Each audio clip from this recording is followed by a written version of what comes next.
Puji Tuhan, saudara, ini hari Minggu yang terakhir di 2020 ya.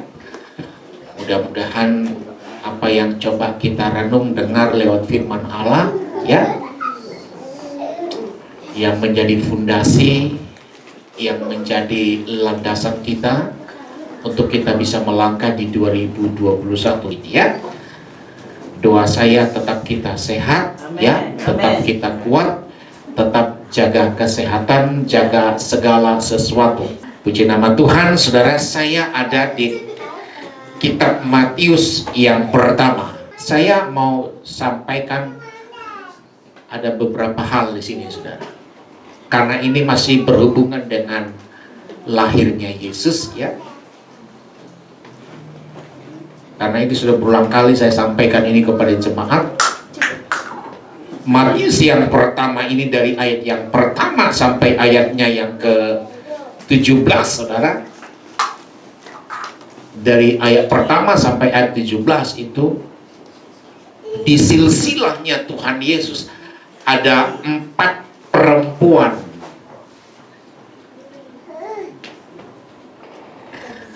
Dan 4 perempuan ini adalah perempuan yang latar belakangnya tidak bagus.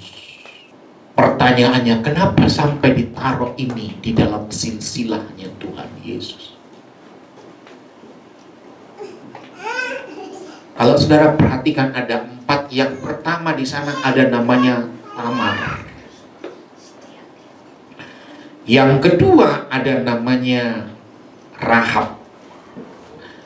Yang ketiga ada namanya Ruth.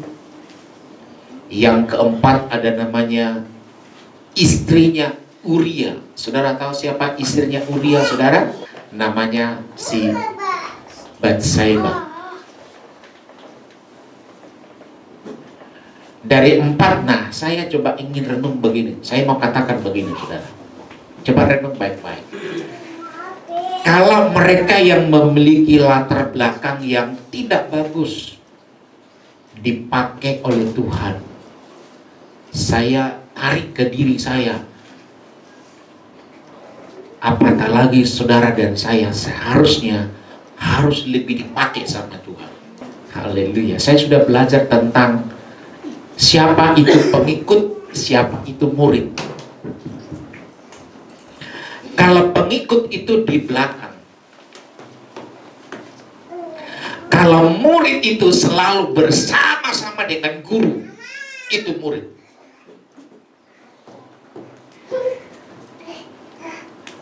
Kalau pengikut itu, saudara, itu hanya mengikut-ngikut saja, hanya menguntil-menguntil saja. Dan pengikut itu biasanya dibuat menjadi bantalan. Tapi kalau murid, saudara, itu sama berdiri dengan guru dan sama bergerak dengan guru. Saudara tahu siapa guru kita yang sesungguhnya, saudara? Kita harus sama-sama bergerak, sama-sama berjalan, sama-sama maju dengan sang guru yang mulia kita, Yesus Kristus. Nah, kita baca pertama, saudara. Kita baca dulu ya. Biar saudara coba paham ini. Matius yang pertama tadi, saudara. Jadi ada 4 perempuan di sana yang memiliki latar belakang yang tidak bagus. Yang pertama disebut Tamar. Siapa Tamar ini? Kalau saudara baca nanti di kitab Kejadian 38. Coba kita buka kitab Kejadian 38. Kita baca, kita perhatikan ke depan 2-3 ya. Pada waktu itu Yehuda meninggalkan. Terus di situ Yehuda melihat anak perempuan seorang Kanaan. Saudara perhatikan. Jadi Yehuda melihat anak perempuan seorang Kanaan, tidak orang Israel. Perhatikan. Orang Kanaan itu bukan orang Israel. Orang Kanaan itu adalah asli penduduk dari Kanaan. karena Israel datang ke Kanaan. Ya, perhatikan. Terus nama orang itu ialah Siwa. Lalu Yehuda kawin dengan perempuan itu dan menghampirinya. Ini kalau di hukum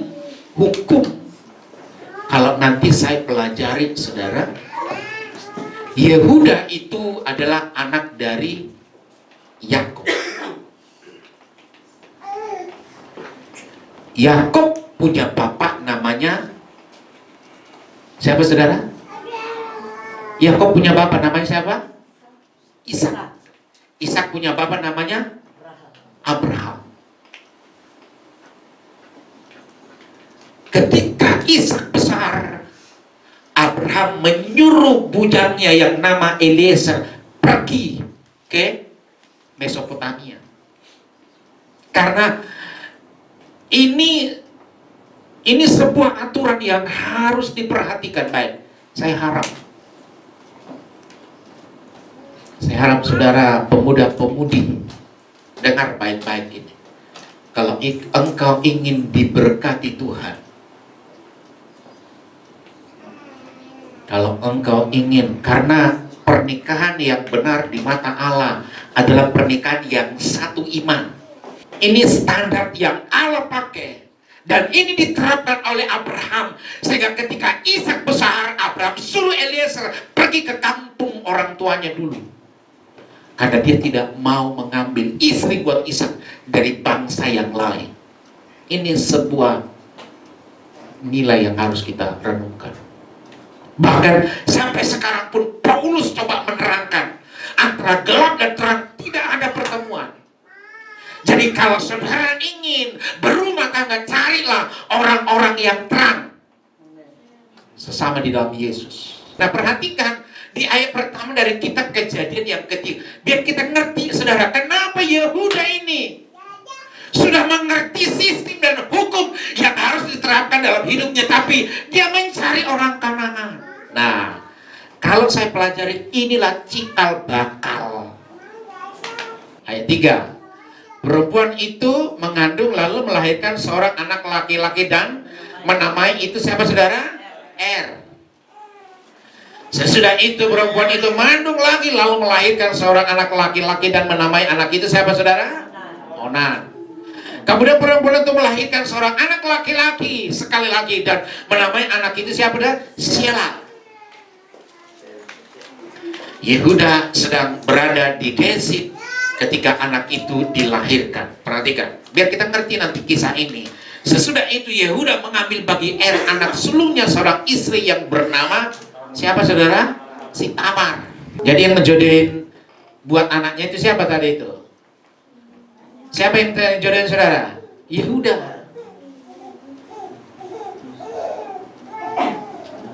Di atas sudah salah, saudara. Nah, perhatikan, di atas sudah salah. Maka saya bilang begini, saudara, kesalahan yang tidak disadari. Perhatikan baik-baik. Kesalahan yang tidak disadari di atas itu akan menurunkan sebuah kesalahan, rentetan kesalahan terus.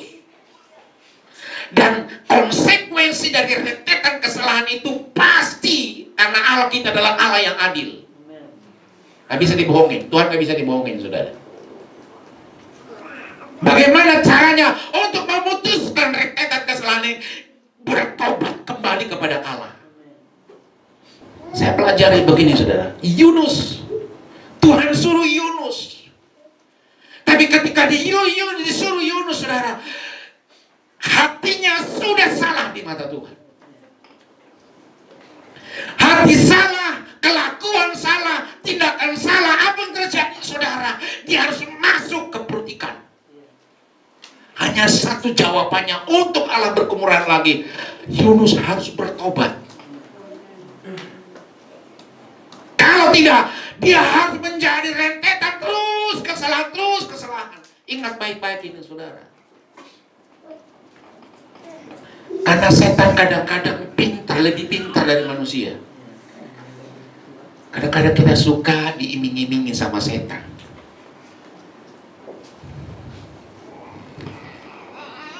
Jadi Mari kita belajar. Saya mau katakan begini, tidak ada yang benar di antara kita. Hanya karena kemurahan Tuhan kita dibenarkan. Saya pun tidak benar.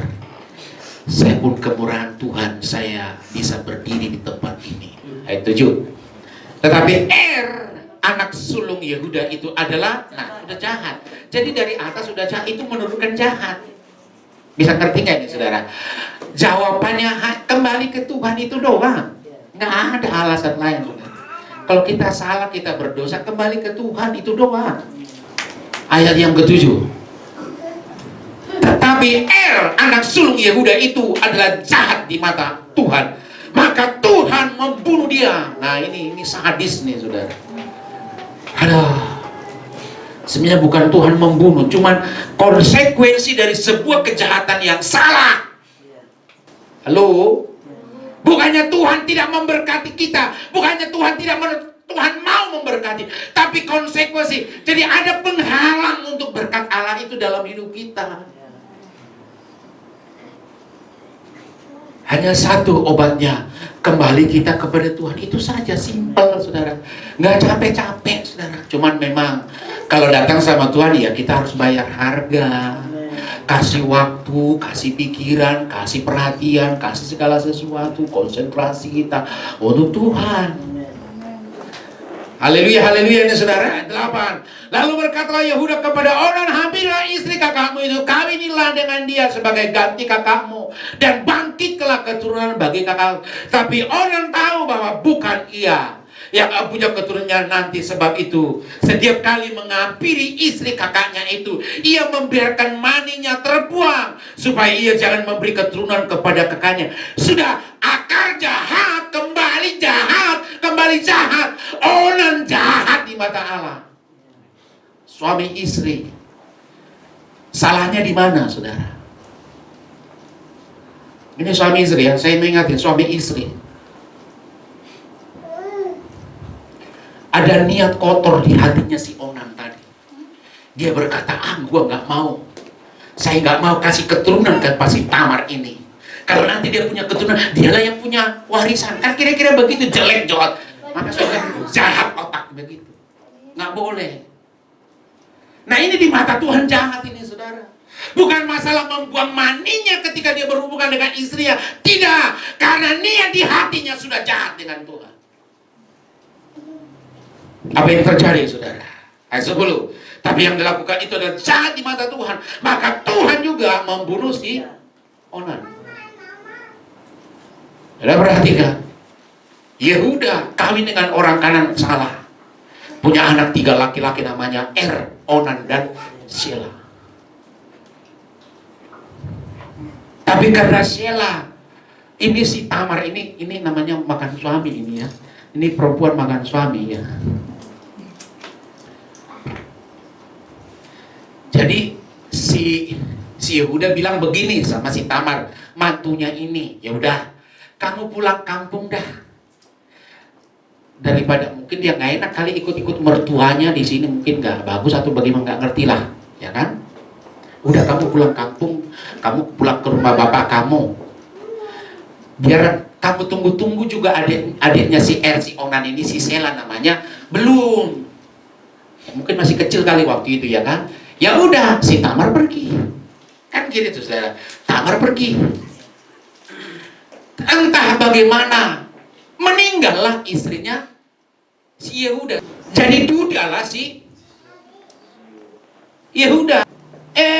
Entah bagaimana, mungkin Yehuda mau pergi ke sebuah kota. Tapi dasar ini orang kaya saudara. Dia pergi ke sebuah daerah. Berbisiklah orang kepada si Tamar, mertua kamu datang tuh. Jadi maksudnya apa? Jadi kebiasaan mereka saudara, kalau berpakaian itu sudah ada berpakaian janda namanya. Nah tiba-tiba si Tamar ini tidak berpakaian janda, dibukalah dia menjadi berpakaian orang-orang Dursila, perempuan-perempuan yang jual diri itu. Tapi ketika begitu si Tamar jadi merubah semuanya. Dia rubah. Pakaiannya dirubah, make upnya dirubah. Jadi perempuan ya seperti laki-laki yang lazim jual diri lah, kira-kira begitu. Bayangin, mertua aja diembat juga. Ini berarti ini perempuan gak benar ini. Halo? Bayangin anaknya, dia dijodohin sama anaknya meninggal, sampai lagi meninggal, datang mertuanya diembat juga. Berarti ini gak benar nih si Tamar ini. Tamar ini gak benar toh? Ketika dia begitu sih, Yehuda hampir si Tamar yang sudah nyaru tadi, yang sudah menyamar tadi, saudara. Nah ketika dia diajak, mungkin saudara diajak, si Tamar bilang, oh nggak boleh, harus kamu kasih sesuatu sama saya. Dia minta yang luar biasa lagi. Iya dah, nanti saya kirim ini dah, saya kirim ini lunar, saya kasih sama kamu. Laki-laki juga cepat begitu sih, laki-laki udah tergombal ya, apa aja dikasih begitu. Nah, Tamar ngomong begitu karena udah tahu ini mertua saya pasti udah tahu kelemahannya kali begitu ya. Karena udah lama ikut dengan si Yehuda. Jadi dia omong begitu, ternyata kalau saudara perhatikan apa yang Tamar minta untuk sebuah jaminan membuktikan engkau akan memberikan sesuatu. Dia bilang begini, kamu berikan cap materai. Itu cap materai itu kan warisan, itu bicara warisan, nggak boleh sembarangan yang minta cap materai, saudara, hanya orang tertentu, berarti dia orang kaya. Yang kedua dikatakan kalung, yang ketiga dikatakan tongkat. Nah setelah ya udah dikasihlah itu sama si Tamar. Ternyata si Tamar hamil, saudara. Ternyata si Tamar sudah punya kandungan, udah punya. Nah dikasih taulah sama si Yehuda. Terus Yehuda bilang, si Tamar begini. Terus, berarti, wah ini nggak benar Tamar ini. Berarti perempuan nggak benar. Terus gimana? Harus dilempar pakai batu, harus dimatiin. Bisa ngerti nggak ini saudara? Harus dimatiin. Tapi ketika ingin dimatiin saudara, ternyata dikasih unjuk lah. Kamu tahu nggak siapa yang hamilin saya? Nggak tahu. Ini buktinya. Dikasih unjuk lah itu, dikasihlah. Tadi apa saudara? Cap materai, dikasih kalung dengan tongkat. Ternyata, wah, ini komandan saya, ini bos saya, dibawalah ini. Ini ceritanya ini saudara. Biar nanti ngerti siapa si Tamar itu di dalam Matius yang ke pertama tadi. Jadi nggak jadi dibunuh dia. Dibesarkan, melahirkanlah si Tamar. Adalah anaknya dua, namanya Peres dan Zerah.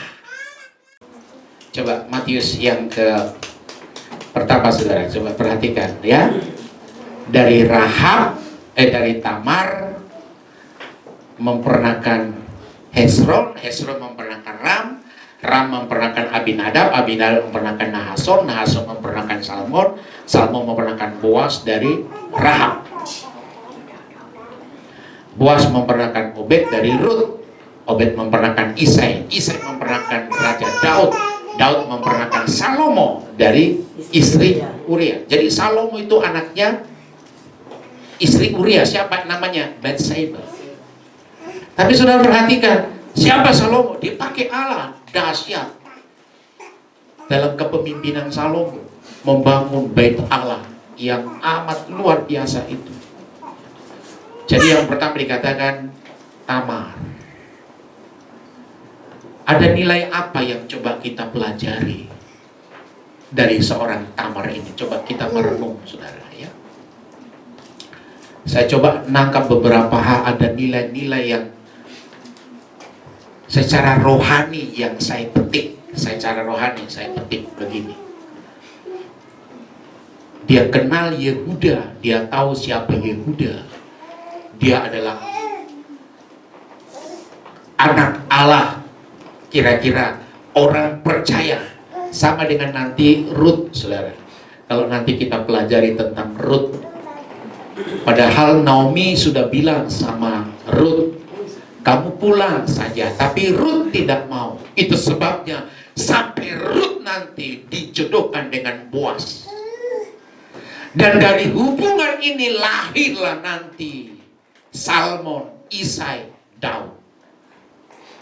Dan kalau sudah pelajari Daud, keturunan Daud lah Yesus itu. Nah, ada nilai apa yang coba saya tangkap dari Tamar secara rohani begini, saudara. Saya mau ingatkan kita, biar kita sama-sama renung bersama-sama dalam hidup ini. Ada nilai secara rohani yang harus Tamar pertahankan dalam hidup. Apapun konsekuensi dan harga yang harus dia perjuangkan, aku tetap harus memperjuangkan. Aku harus tetap ikut Yehuda. Ini nilai yang saya tangkap, sehingga ini ditaruh di silsilahnya Yesus. Ada nilai rohani yang harus diperjuangkan. Sekali aku percaya, sekali aku ikut keluarga ini, sekali aku harus pertahankan. Dengan kata lain, ketika Yehuda menyuruh Tamar harus pulang, karena di benak pemikiran Yehuda, mungkin si Tamar ini tidak bagus, karena dua anaknya yang laki-laki, dan Onan, semua mati. Kemungkinan bahasa kecil yang coba disampaikan kepada si Tamar ini, ya udah kamu pulang saja. Kamu mau tunggu-tunggu juga, anak saya namanya Sheila, nggak mungkin. Tapi pulang. Ini bahasa kasar untuk tetap mengusir. Tapi Tamar tidak mau tahu akan hal itu. Dia harus berprinsip dan pegang. Enggak, sekali aku keluarga Yehuda, aku tetap pertahankan menjadi keluarga Yehuda. Itu sebabnya namanya tetap ada dalam silsilah ini. Bagaimana dengan kita dalam hidup rohani? Saya mau katakan kepada saudara dan saya, ini sebuah peringatan, warning buat anak-anak Tuhan. Bertahan dan berpijak teruslah di dalam Kristus. Pertahankan iman, pertahankan keyakinan, sekalipun memang itu susah dan berat sekali untuk harus diperjuangkan. Tapi sekali ingin Tuhan, sekali ikut Tuhan, harus kita pertahankan terus. Memang berat resikonya. Saya mengatakan memang ikut dan iring Tuhan bayar harga. Tapi ingat, ketika engkau bayar harga, semua Alkitab catat, Tuhan perhitungkan segala sesuatu. Itu sebabnya Tamar ada di sana. Ada sebuah kegigihan, ada sebuah nilai kegigihan, ada sebuah nilai tetap optimis, tetap jalan. Ini yang saya ingatkan kepada teman-teman, saudara-saudara sekalian yang sudah melayani di sini. Jangan sampai pelayanan yang sudah kita bangun, yang sudah kita perjuangkan dari awal, kita tidak mencapai sebuah akhir garis finish. Karena ini banyak disayangkan, saudara. Banyak disayangkan. Karena firman Tuhan bilang, tidak langkah awal yang menentukan, adalah langkah akhir. Banyak yang terpanggil, sedikit yang terpilih.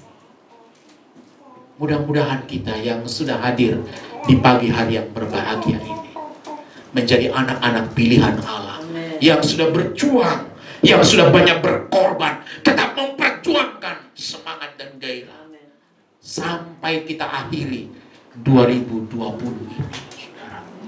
Bersama-sama tetap terus maju dalam Tuhan, tetap optimis dalam Tuhan. Kadang-kadang memang pingin lari dari pelayanan, tapi itu hanya siasatnya kuasa gelap setan iblis. Kita tidak mau, kita tetap terus maju di dalam Tuhan. Sekali Yesus, sekali percaya kepada Dia, percayalah kepada Tuhan. Jangan jual imanmu, jangan jual keyakinanmu gara-gara hal yang tidak jelas. Jadi ini nilai yang saya tangkap dari seorang Tamar. sekali aku berjuang menjadi bahagia, sedangkan menikah pun udah salah.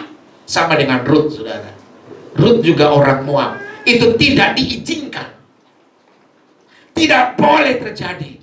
Tapi Elimelek mempertahankan terus, anaknya kawin, anaknya menikah dengan orang Amon. Itu sebabnya Mahlon meninggal, Kilion meninggal, Elimelek juga meninggal. Tapi kegigihan Ruth lah, dia harus ikut ke Bethlehem Yehuda, dia harus ikut Naomi. Enggak, ada nilai rohani. Ya, ini yang saya tangkap, saudara. Ruth tetap ikut dengan Naomi. Enggak, jangan desak aku, mama. Aku tetap ikut. Kalau saudara baca nanti kitab Ruth, kemana engkau pergi? Kemana engkau bermalam? Kemana engkau? Di mana engkau dikuburkan? Aku pun siap untuk dikuburkan di sana. Itu prinsip yang harus kita pegang. Haleluya atau haleluya, saudara. Amin atau amin, saudara. Tetap berpegang sama prinsip. Tuhan hargai prinsip itu. Saudara perhatikan, ada Rahab di sana. Ketika dua pengintai masuk ke Kanaan, karena menurut mereka sejarah yang mereka pahami orang Kanaan ketika Israel, nah ini yang mereka pahami sejarah ini, dan yang ini yang diperdengarkan terus. Israel masuk, pasti semua orang yang ada di situ pasti bumi hanguskan. Rahab tahu cerita ini. Itu sebabnya Rahab mati-matian untuk membela dua pengintai itu, menyelamatkan dari orang-orang Kanaan pada waktu itu. Tapi Rahab bilang begini, andaikan nanti engkau ada di tanah Kanaan, ingatlah akan aku, kata Rahab. Itu yang menjadi, saudara, sehingga Rahab dipelihara di sana. Israel masuk ke tanah Kanaan, tapi mereka ingat ada perempuan yang menyelamatkan. Rahab ini ada perempuan yang, kalau Alkitab bilang ini perempuan sundal, ya kan? Ini perempuan sundal, saudara. Tapi nanti di kitab Ibrani, Rahab ini memiliki iman. Coba saudara, saya coba Ibrani yang ke-11, saudara, ayat 31. Ibrani 11 ayat 31, apa dikatakan di sana? Karena iman, maka Rahab perempuan sundal itu tidak turut binasa bersama dengan orang-orang durhaka, karena ia telah menyambut pengintai-pengintai itu, apa saudara? Dengan baik. Rahab tahu nih ceritanya ini. Yang datang ini adalah utusan-utusan Tuhan. Tamar tahu ini siapa Yehuda ini. Tamar jelas mengerti siapa nenek moyangnya si Yehuda. Dia kenal siapa Yakub, dia kenal siapa Ishak, dia kenal siapa itu si Abraham. Sehingga dia harus mati-matian. Enggak, sekali aku keluarga mereka, aku tetap memperjuangkan, aku tetap menjadi keluarga mereka. Ini nilai positif yang harus saya tangkap. Sama dengan Rahab tadi, saudara. Dia tahu siapa yang datang pada waktu itu, Yosua dengan Kaleb, yang akan mengintai kota Yeriko. Mereka tahu ketika mereka berperang pasti mereka menang. Itu sebabnya Rahab, enggak, aku perempuan sundal, tidak pantas seharusnya menurut hukum mereka orang Yeriko, dia harus dibukannya perempuan sundal, saudara. Tapi anugerah Tuhan tidak demikian. Dia memberikan pertolongan, tidak seimbanglah pertolongannya itu dengan keselamatan yang harus dimusnahkan. Sama dengan kita, saudara. Saudara-saudari, siapa saudara dan saya? Hanya karena kemurahan Tuhan kita diselamatkan. Bukan karena kebaikan kita, enggak, saudara. Kalau dilihat dari rupa kita, kita enggak pantas menerima keselamatan itu. Tapi karena kemurahan Allah, Allah berkemurahan sama kita, kita diselamatkan, kita diterima menjadi warga kerajaan surga. Kenapa kita harus sia-siakan? Enggak boleh. Rahab lihat ini. Dia tahu siapa Yosua, Kaleb. Mereka dikepung, mereka harus dibunuh. Tapi Rahab menyembunyikan mereka. Tapi Rahab bilang, nanti kalau sekalian bangsamu nanti ada di sini, ingatlah akan aku. Ternyata Yosua Kaleb ingat itu. Selamatlah Rahab dari pembantaian, pembunuhan itu. Karena dengan iman. Bukankah karena iman kita datang saat pagi hari yang berbahagia dengan yakin dan percaya. Yang terakhir dikatakan istri Uria Batseba. Betapa jahatnya cara berpikirnya Daud. Tapi Batseba adalah istri dari pasukan, kepala pasukan dari Daud. Entah bagaimana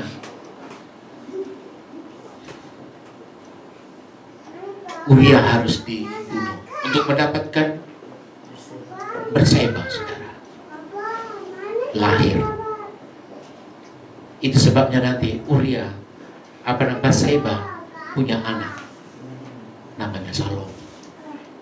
Menurut ukuran, menurut tradisi, menurut hukum, siapapun nggak bagus. Tapi ada nilai rohani yang harus diterapkan, digenapi. Makanya saya bilang secara pribadi, saya bicara sama jemaat, mari kita belajar. Ada nilai-nilai rohani dalam kehidupan ini yang harus kita perjuangkan. Tetap bertahan, tetap optimis untuk menggapai segala sesuatu yang Tuhan janjikan.